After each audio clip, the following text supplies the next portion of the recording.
So when we go out on our trip, we're going to be looking at certain things, and everybody has seen the X's. Now, X's happen naturally in the woods, and there's other times where it's not natural. This one, case in point, was added after I purchased this property. So this is something I have personal experience with, that stuff like this truly does happen. And there's a reason for that. And that's one of the reasons why you can find these in the woods, but then you just have to determine whether it happened naturally, because it does. All over the woods, you find natural X's, but there's also unnatural X's.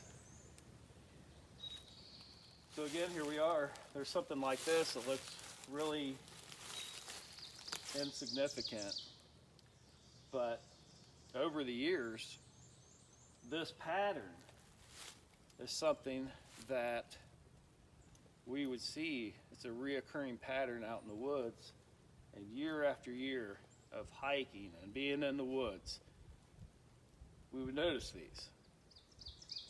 And we would notice these while we were tracking.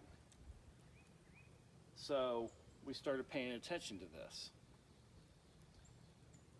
and started documenting just every site for the last 4 or 5 years of everything that we find, and build a site map and started looking at what information that site map could tell us. And we believe some of these are not natural. You can't hide from who you are.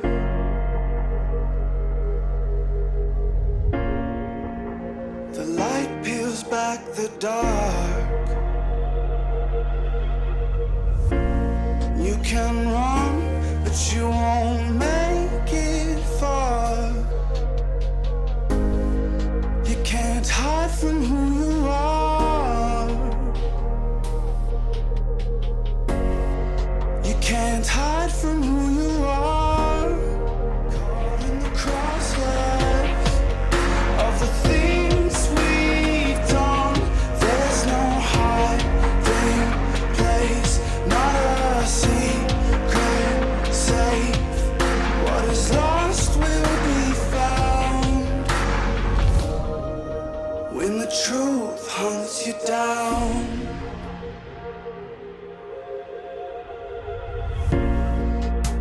The image takes its shape.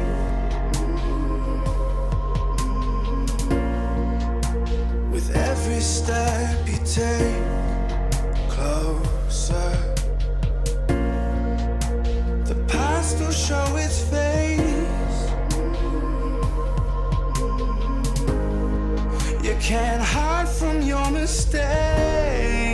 No hiding place, not a secret safe. What is lost will be found when the truth hunts you down. When the truth hunts you down.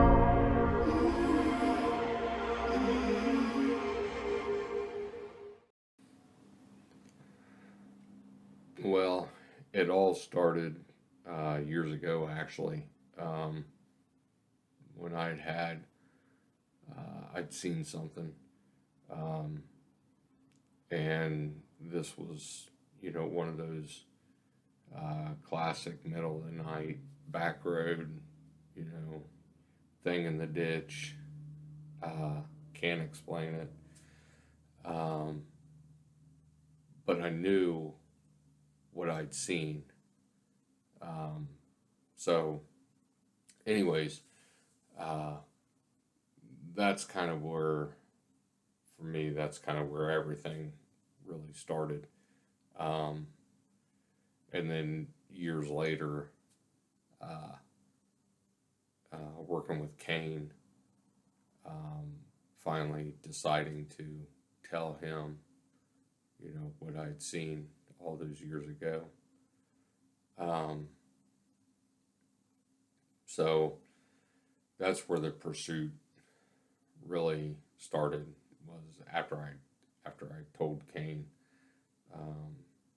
and then he and I started talking about, you know, actually going out and looking for evidence and trying to see if there was anything that really warranted, you know, a creature like this to be living in the United States, especially the Midwest, you know, and the state that we're in. So, so that's really where it all started, and that's been, you know, just over 10 years ago. Yeah.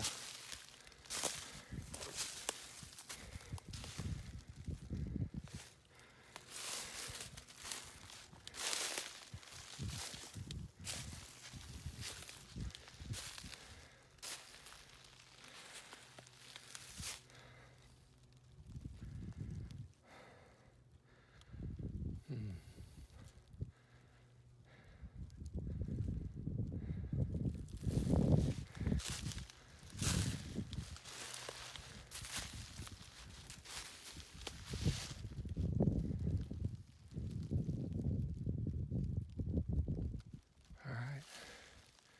Here.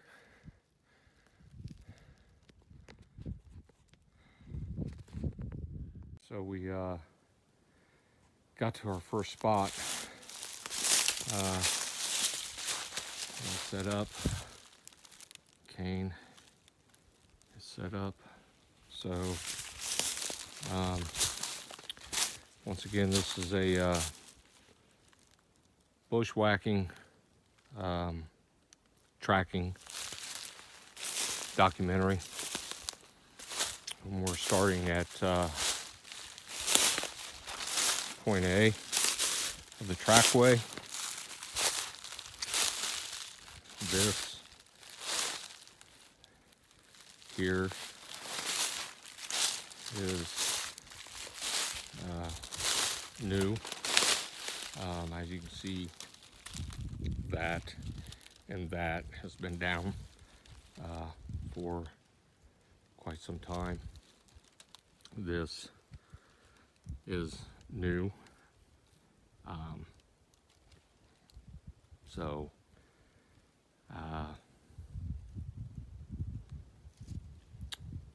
if that one would have dropped with that, we would have seen this as much as we've been in this area, but it didn't. So, but this is the first point, and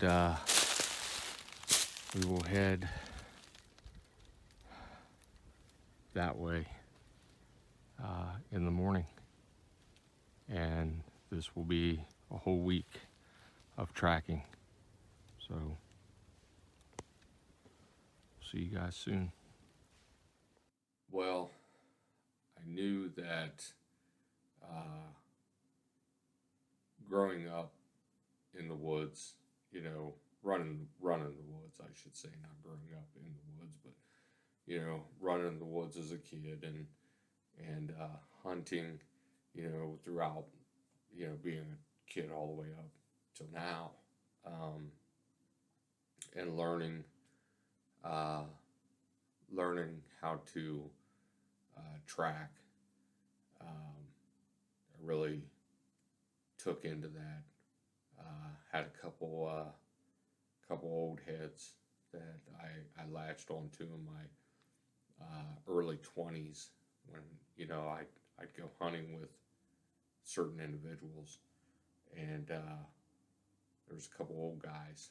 They were old trappers, and I latched onto those guys. And through the years, they taught me, you know, tracking, and really tracking anything.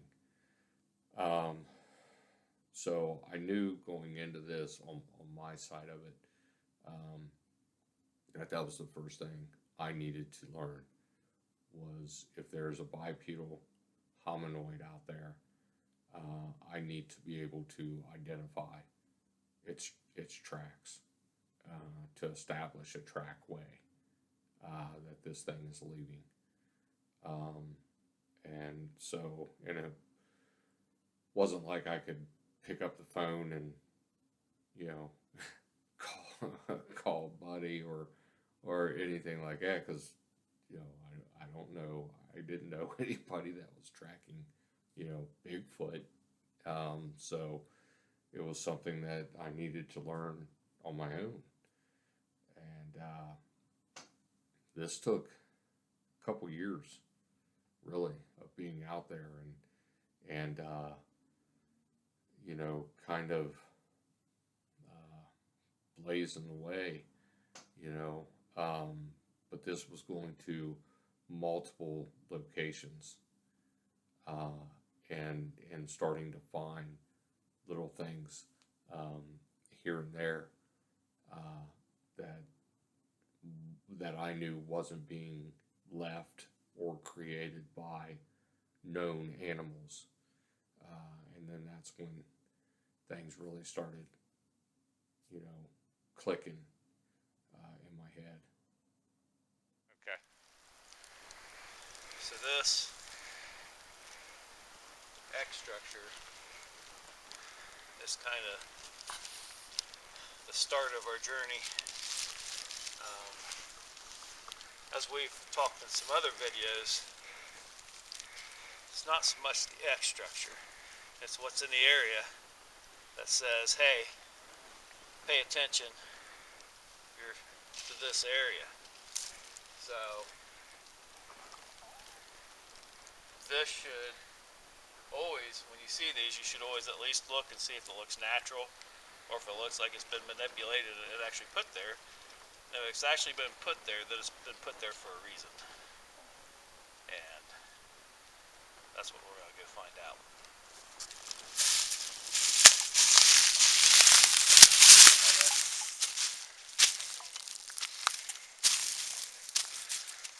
One thing about tracking is you can't take the easy way.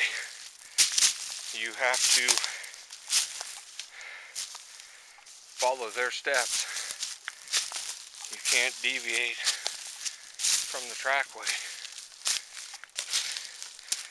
You have to go where they go.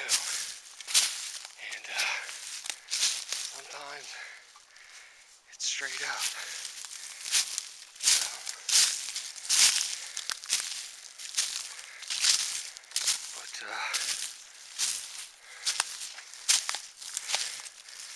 Eventually, you'll get to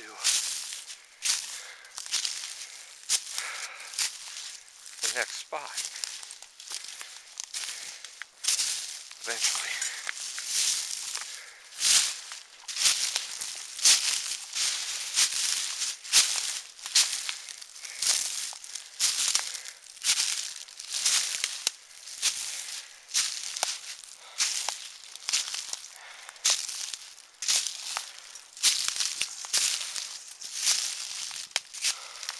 Again, these aren't randomly placed. These have meaning.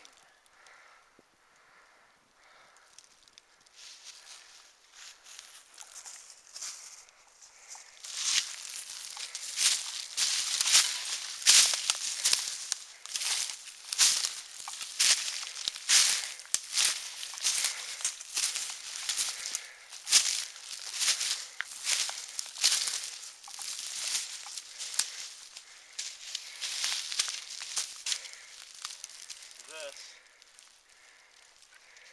whatever you want to call it, structure, A-frame. One of the things that we've discovered is, again, this is not natural. Over the course of thousands of acres, these these are strategically placed, and finding them takes a lot of work, but once you find them, that helps you tie in the big picture. But you gotta find all of them and start to tie it in to the bigger picture.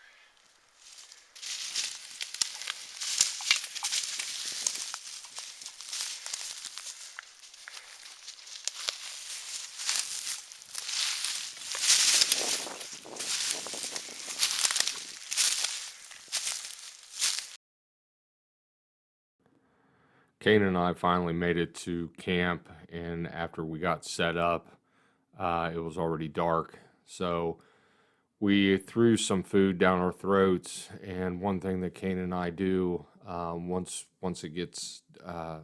night comes, we go completely dark, completely quiet for about an hour and a half, 2 hours sometimes. So soon after we did this, and we were sitting probably about an hour and a half, just letting the woods calm down and get ready for the evening, we started getting really heavy footfall coming from behind us. So, and this happened. This kept on for quite some time, just pacing back and forth behind us through the evening. So, not quite sure what it was, but it stayed with us for most of the evening.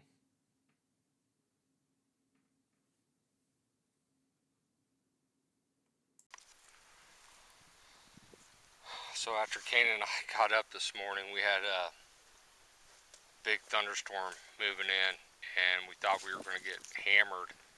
So we decided to do some quick scouting around on the trackway to see where we could set up next. And one thing about bushwhacking and following a trackway, you don't know where you're at, especially when you have very little cell service to pull up any type of, topos or Google Earth or anything like that. So we have realized that we are surrounded by private property.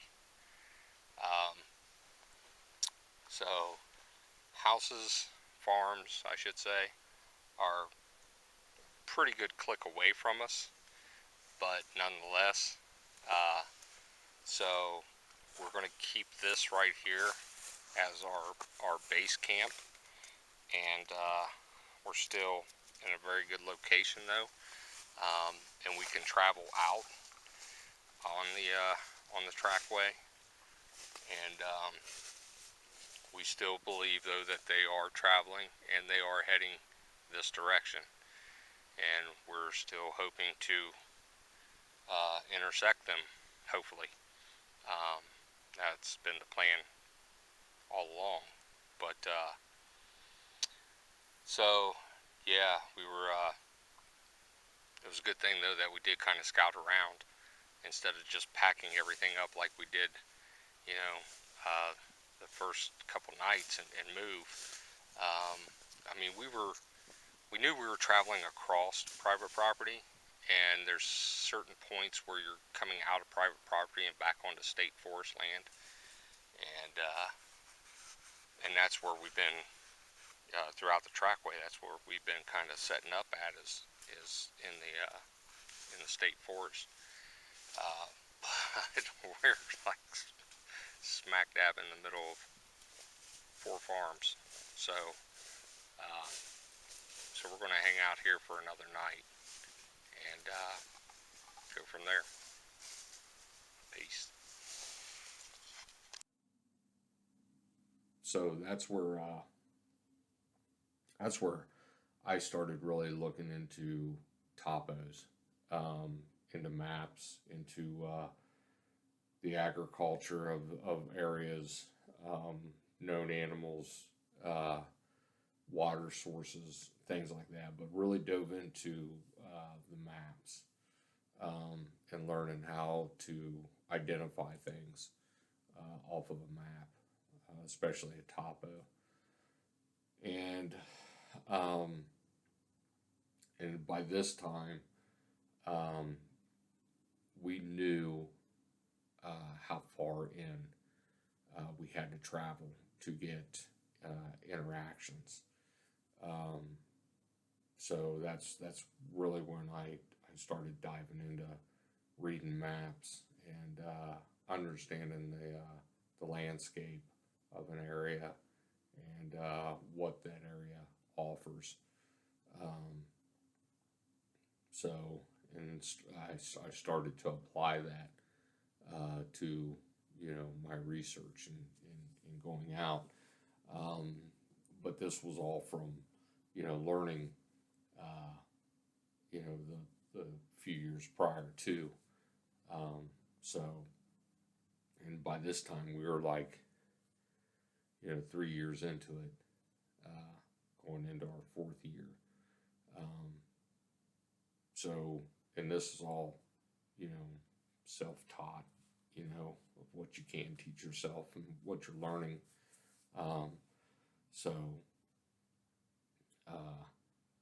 But then things started falling in place, and we started realizing certain things, and that's what really pushed us to where we are now. But that's where we started, in changing sort of direction with our research, and what that's done and how it's put us where we are now. Once Kane and I got done scouting around, we got back to camp, and sitting there eating lunch, we started talking about moving off the private property. We knew the best time to do this would be at night, so we talked a little more, and we decided that's what we were going to do. So we packed up camp, and we waited for nightfall. One thing that we knew that would be extremely hard would be to stay on the trackway while we traveled through the evening. This ended up being extremely tough. We found ourselves veering off the trackway multiple times, and we'd have to stop and readjust ourselves. This took us the whole evening. We decided as daybreak started coming that we would go ahead and set up camp, but really not knowing how far we truly went. But we were able to stay on the trackway.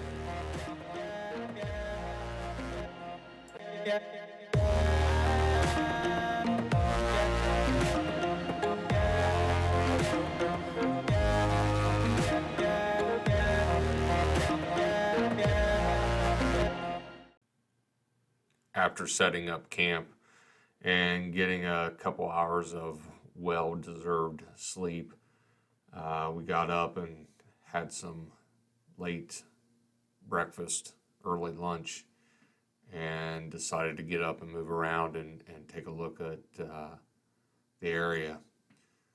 It really didn't take long for us to find the next sign and determine where we were going to head next.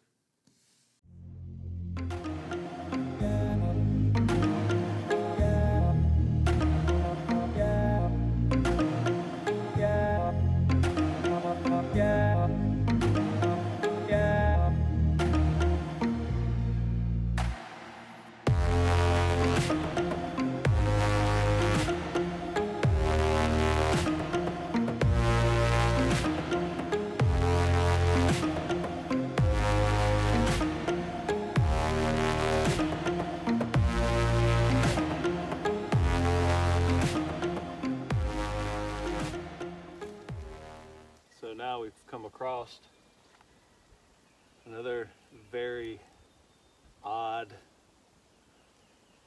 looking structure. And over the years we have figured out that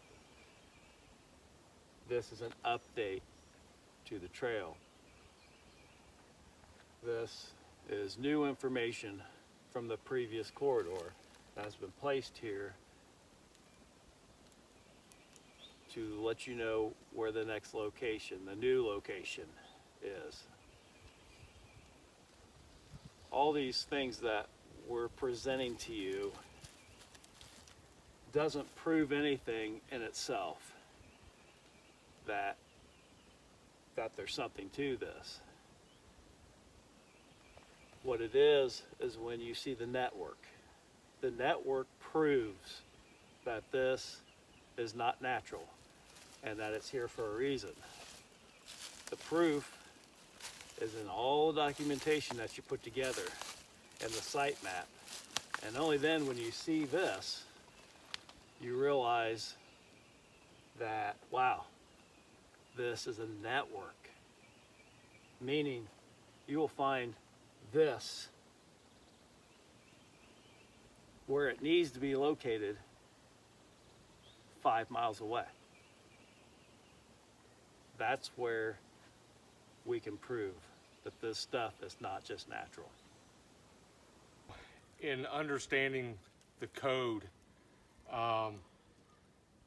things like this let you know that you're still on the trackway. And there's in-betweens that if you know how to track and you're following, signs on the ground, you're following snaps and breaks, that keeps you on a trackway.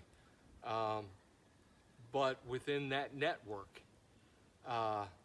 there's things that are put in place, and you have to be able to read that. You have to be able to understand that code that puts you from one place to another, and that's what this is. So along this trackway, now we are at another point, and we're at another point of decoding that may take us wherever. So yeah, once we were able to identify a trackway and knowing that this is something that, these tracks aren't being left, and the things that are being done along the trackways was not being done by people, was not being done by known animals, was not being done by Mother Nature. Those three things we knew we had to rule out before we even thought about, playing with the notion that it was once again, a bipedal, creature. So once we ruled all of that out and we knew that we were on a trackway of something else, that's where we started really diving into what we were finding in numerous places throughout the Midwest. And we started diving into that. And why are we finding these things all over the place? Not just here in our state, but all over the place. There's meaning to these things. There's something within them. But along with that, here where we do our main research, we started realizing that we had to identify a travel pattern. They move around. They have to move around, because at this point we're still in that phase where we're like, our wheels are still turning. They still turn today, but back then they're going like 1,000 miles an hour, and everything's what if, what if this, what if that, what if. So we're like, but obviously they have to move, they have to travel. So this is where we really started implementing audio onto the trackway, and we knew that we had to figure out coming and going. We needed to get that information. So we started doing that. But we started really looking into the things that we believed they were leaving. And now that has taken us from that point to now, and that's been 5-6 years in the making. So then we started time and date on trackways of travel, and that took a little while as well. So we started getting all this. Throughout all of this, we're getting, regardless of where we go, we get interaction. And it's just because of how far we go in, bushwhacking, off trail, understanding where they put themselves, and being able to identify a trackway and follow it. So we do those things, we get interaction, regardless of where we're at. So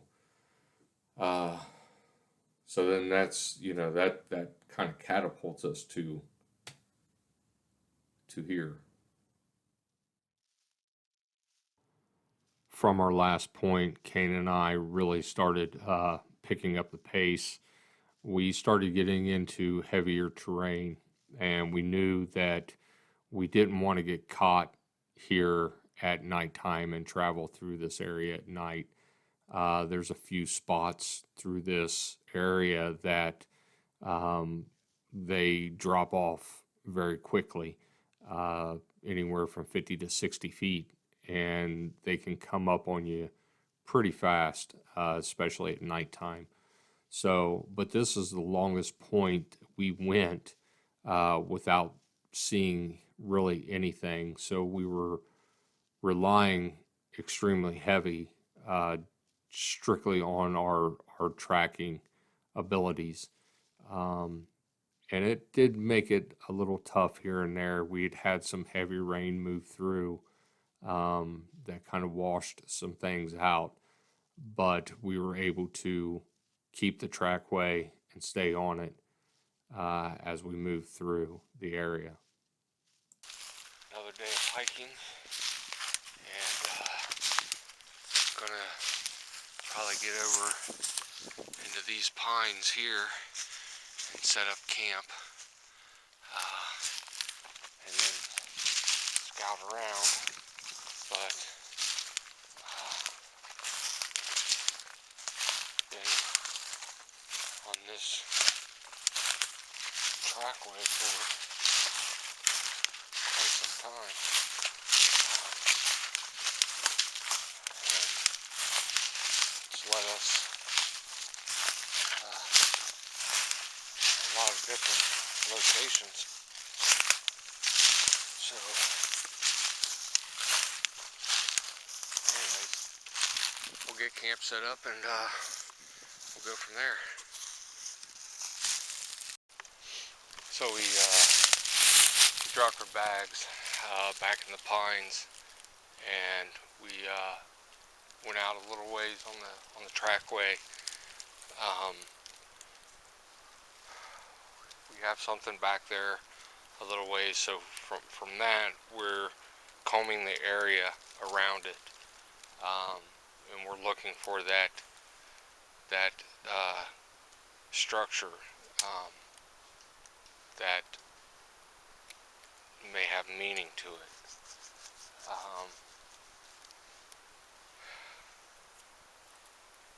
This is where the research kicks in. So from what we gathered from that, we should have something around this area here, somewhere in this vicinity. Should be something else. So we'll comb this area and look for it, and we should find it. And from there, we either stay the course on the heading we're on, within the trackway, or it's gonna tell us something else. So that's where we're at. So yeah, this was like 9-10 months ago now. Kane had called me, and he'd been observing things, watching certain things, studying a couple things, and he noticed that something was either left or changed, one or the other. But he was gathering information and collecting data, and it was like a light switch went off in his head while he was doing this, and he realized that there's a code inside this, within this structure. So prior to calling me, he had been kind of putting it to a test with a couple other structures in an area that he has been working on his own. And each one that he had done had the exact same meaning in it, to a T. So that's when he called me, and we got together for a couple weeks and actually took all that information that he had gathered, and we went to like I don't know, 3 or 4 different locations that we knew had, that we had studied in the past, and we knew had structures within, these areas. So we went to these areas, and we took the information that he had, and we found the exact same thing in these certain structures. Not all structures had this. Some of them were just, there. But the ones that did held the exact same thing. So, and that's huge. That's big. So now it's seeing if we can implement what we have found, use what we had found, and travel with what we have found. So we've got a base camp.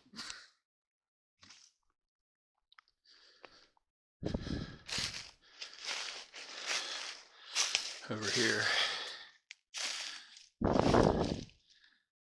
And it's funny because we're in the most remote part that we can be in. But it's not like we're miles and miles and miles from nowhere. But yeah, we're perfectly set up our camps and have no fear that anybody's ever going to find us in here. Just hiking. Heard what sounded like a vocal. Not loud.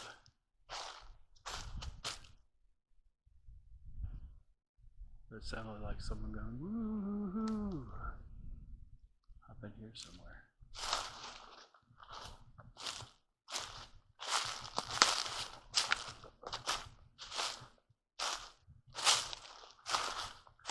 we've put ourselves in a place where there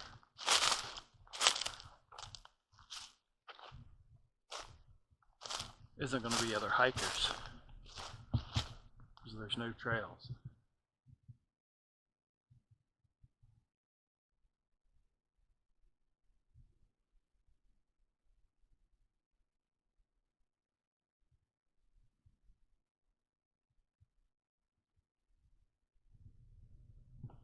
But yet, we might not be alone. Well, I'm halfway there.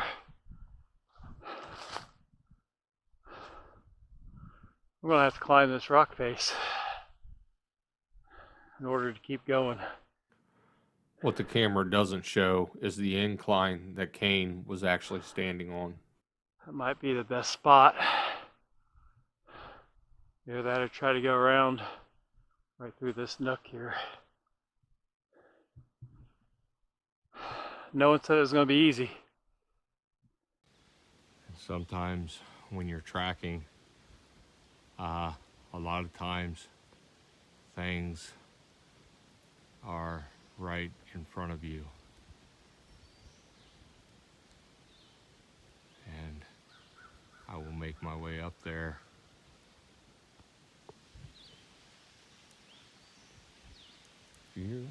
One thing Kane and I taught ourselves through the years is when you hear a sound, you turn the camera, not your head. Yeah, it was a pop. It was a decent little pop. So I'll make my way up there and check that out.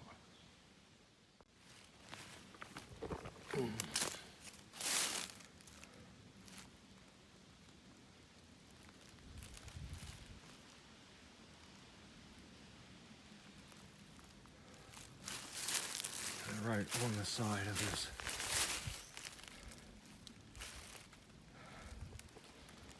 deep. You heard that, right? Okay. These two here are rooted, but pushed over. They're broke. They're broke here and here, but there's roots. Clearly manipulated. None of the other small saplings around here are even touched. So after getting a couple knocks earlier in the day and then some sort of vocal or chatter, we had a feeling that the evening may bring some things in on us, and it did.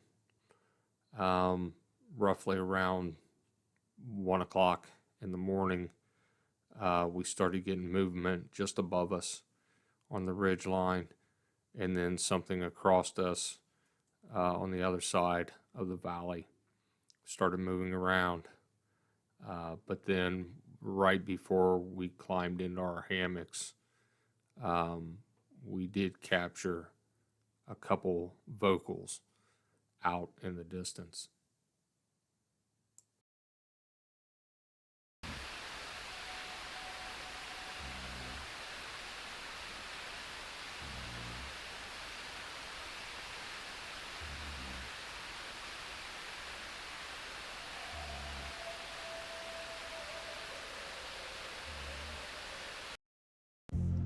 Did we just capture a Bigfoot making two calls, or possibly two Bigfoot calling back to each other?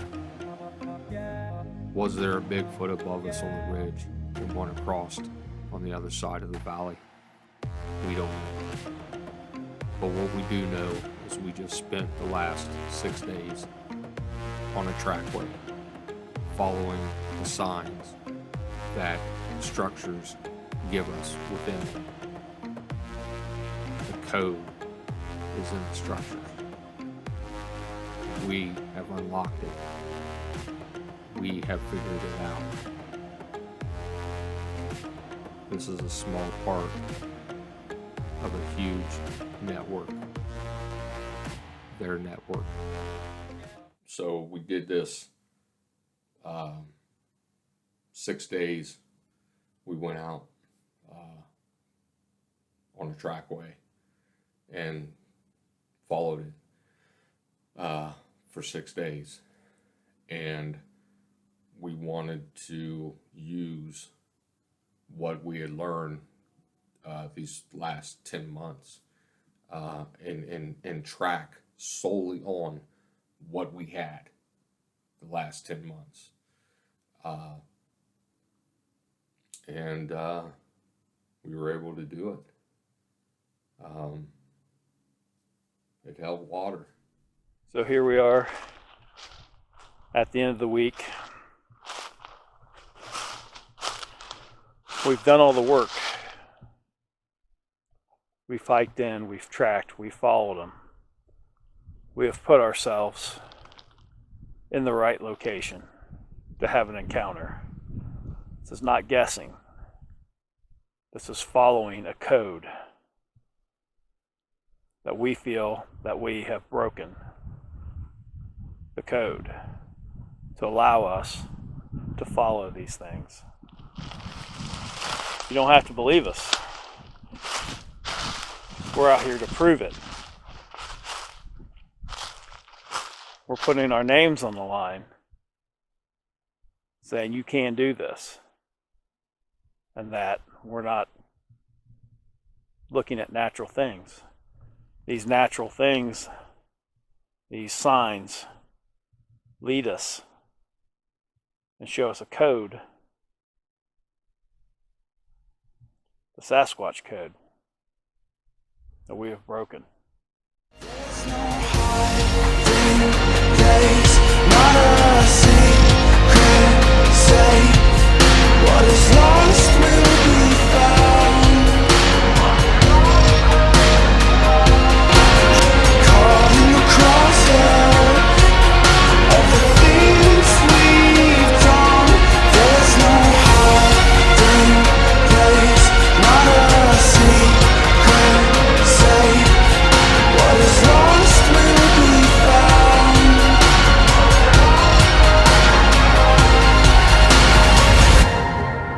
When the truth hunts you down.